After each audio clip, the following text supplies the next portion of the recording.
अस्सलाम वालेकुम। इस वीडियो में हम पीपल्स पार्टी के सीनियर सियासतदान बशीर रियाज साहब की किताब ब्लाइंड जस्टिस में से कुछ मज़ीद इंकशाफात आपके सामने रखेंगे। बशीर रियाज साहब की जो बुक है,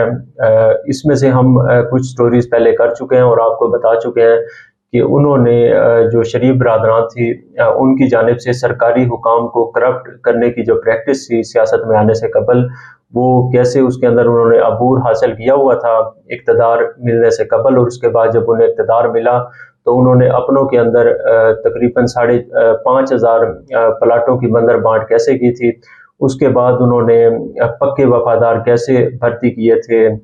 सरकारी जो इंतज़ामिया है उसके अंदर, और पूरे सिस्टम को यरगमाल बनाने के ऊपर जो है सिस्टमेटिक अंदाज में उन्होंने काम किया था। ये सारे दावे किए थे और इल्ज़ामात आयद किए थे बशीर रियाज साहब ने अपनी किताब ब्लाइंड जस्टिस के अंदर।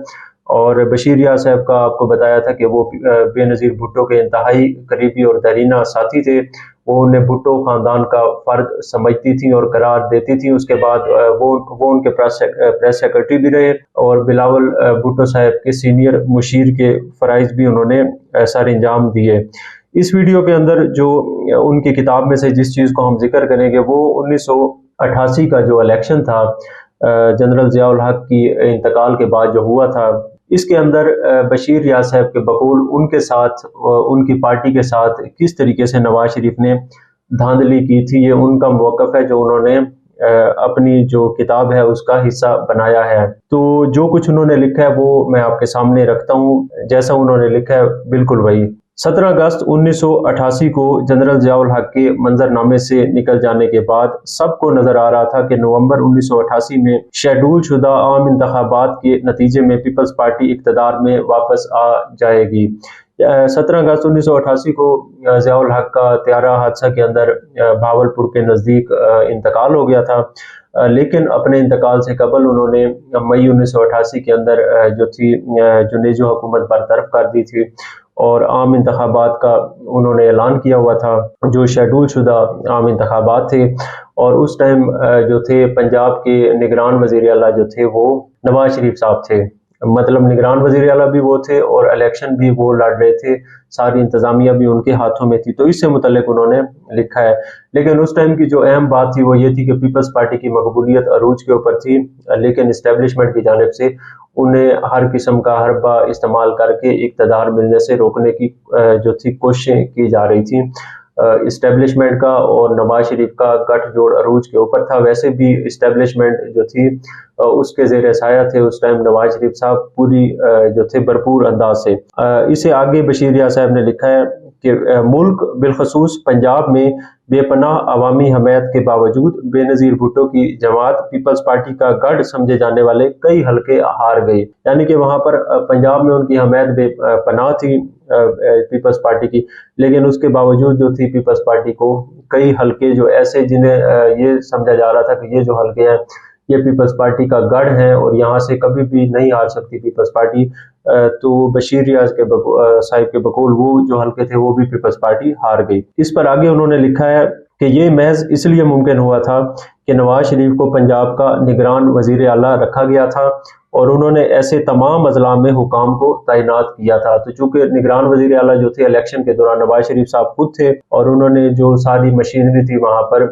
ब्यूरोक्रेसी की और दीगर जो भी ज़रूरी तमाम अजला के अंदर मशीनरी थी वो सारी उन्होंने खुद तैनात की थी। तो पीपल्स पार्टी वोटर्स को उनके पोलिंग बूथों से दूर ले जाया गया, धांधली करके उनके जो पोलिंग बूथ थे वहाँ से उनको दूर ले जाया गया। हज़ारों को शनाख्ती कार्ड भी जारी जो थे वो नहीं किए गए और धोखा और फ्रॉड का सहारा लेते हुए अगस्त 1988 के सैलाब से मुतासरा पीपल्स पार्टी के हज़ारों वोटर्स के शनाख्ती कार्ड उन्हें माली इमदाद देने के बहाने उनसे ले लिए गए। तो ये बड़ी अहम बात है, अफसोसनाक भी है कि अगस्त 1988 के अंदर जो थे सैलाब आए थे, उसका फ़ायदा उठाते हुए इस कुदरती आफत का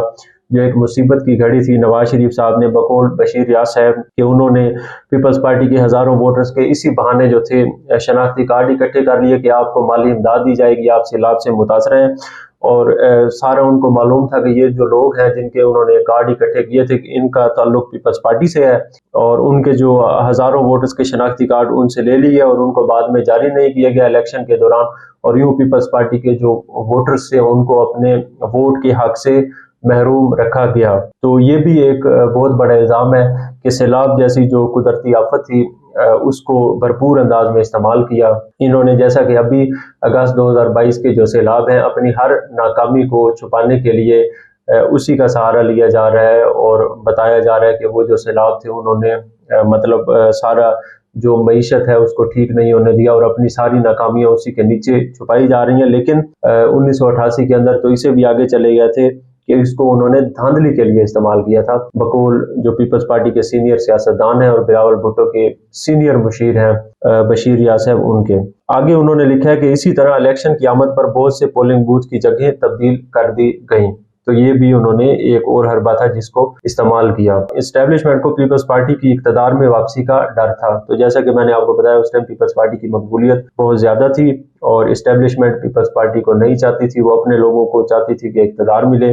تو ان کو واپسی کا ڈر تھا پیپلز پارٹی کی اقتدار میں۔ اس لیے پیپلز پارٹی کی مخالف تمام جماعتوں کو اکٹھا کر دیا گیا، اسلامی جمہوری اتحاد بنایا گیا IJI، جس میں پاکستان مسلم لیگ اور دائیں بازو کی دیگر 8 جماعتیں شامل تھیں۔ یہ وہی اتحاد ہے جس سے متعلق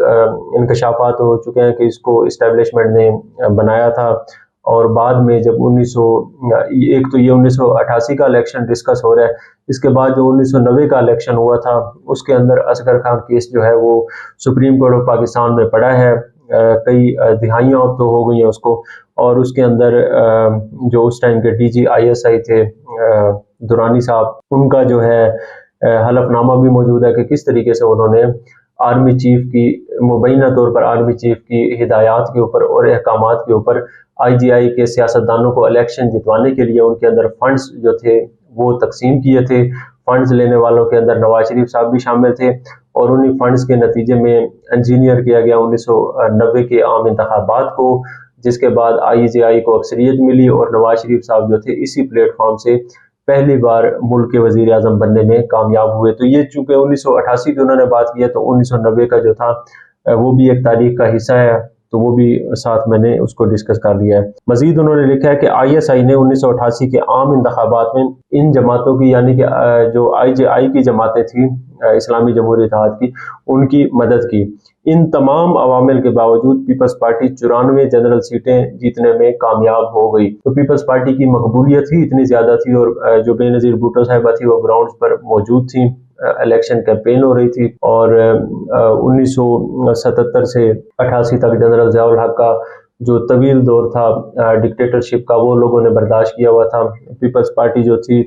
وہ پھر بھی اس کی مقبولیت وہ زندہ رہی، اس کو کسی نہ کسی طریقے سے جمہوری جدوجہد